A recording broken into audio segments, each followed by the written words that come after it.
Mark Watts from Elitefts.com. We're at 11 Athletics in Columbus, Ohio. Here with Silas Coleman. We're going to go over a couple different drills to reinforce lateral speed mechanics, especially with the start and really transitioning to change of direction. So again, a couple of misconceptions when you're teaching an athlete to go ahead and sprint laterally, right, starting in a square stance and sprinting at a 90-degree angle. So a couple things. The first thing that happens, and now he's going to get is basically his athletic stance.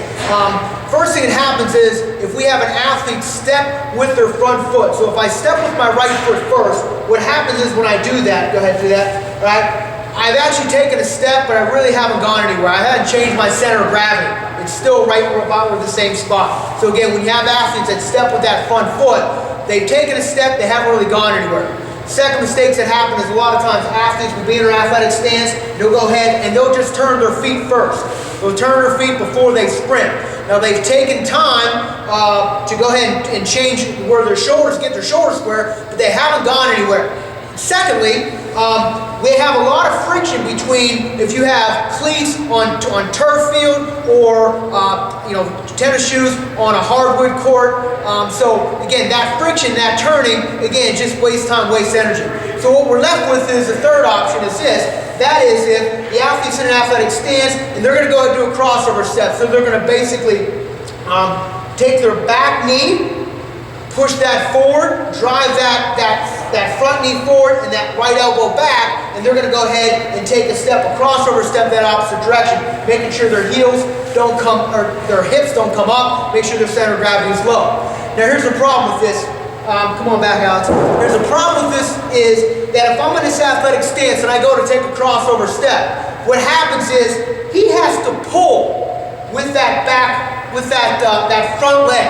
So he almost has to adduct. And again, we know that again, our athletes, again, just a deduction, not as strong as say a squat or any kind of other lower body exercise. This is something we got from Lateral. So what happens is instead of pulling with that leg, we want to be able to push with that front leg. So what we want the athlete to do is literally shift and push their hips in that direction. So now I get my weight and I get that shin angle now back toward the center of gravity, right? The center of my mass. So again, now I pushed that foot forward, I have my weight on that front leg, and now instead of pulling with that foot as a deduction, now I'm pushing and that shin angle is into the ground and in back. Because again, if I want to produce force, if I want to go that direction, I have to push force in the opposite direction to do so. So now, just by shifting and then go ahead and doing that crossover step, go ahead.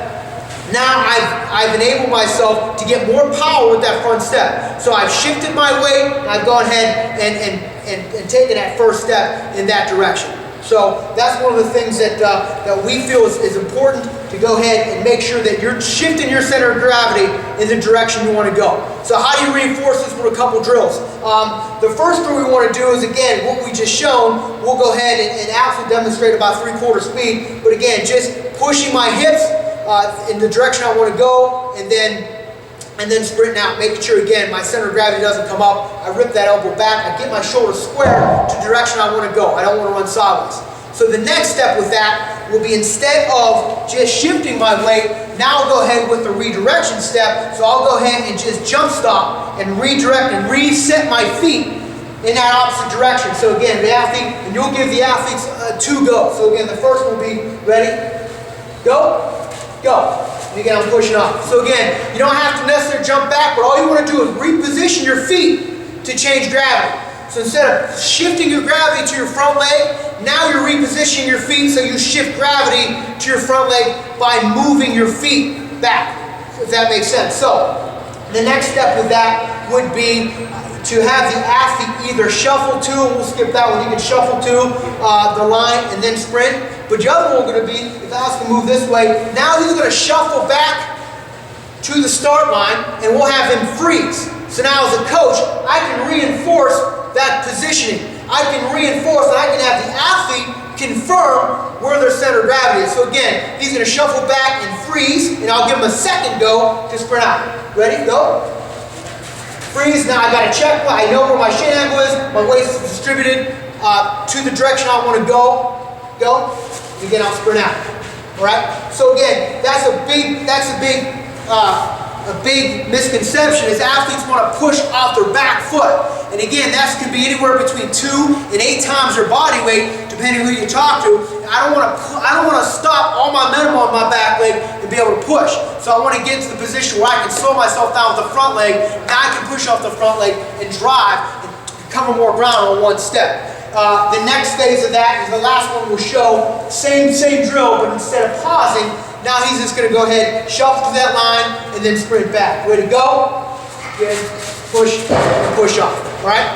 What you can do in transition is now you can get the athletes to go full sprint to the line, stop, plant, touch the line. If you're prepping for a combine, for example, you can transition that. But again, starting from a starting position where I'm just shifting my body weight, to I reposition my feet, to I shuffle to the line, shuffle back to the line from the direction I'm sprinting, and then lastly, I will go for the sprint. If you're teaching specifically 5-10-5 or a 3-cone drill for a combine prep, their start's going to be different. They're already going to be leaning. They're already going to have their hand on the line. That's going to be a non-issue. But again, as a precursor to a change of direction, this is very similar. That position is very similar to what you find in the deceleration method that Martin Rudy did with the Parisi Speed System videos that are still, even a decade old, are still gold. So again, just making sure that, again, my weight's got to be distributed to the direction that I want to sprint.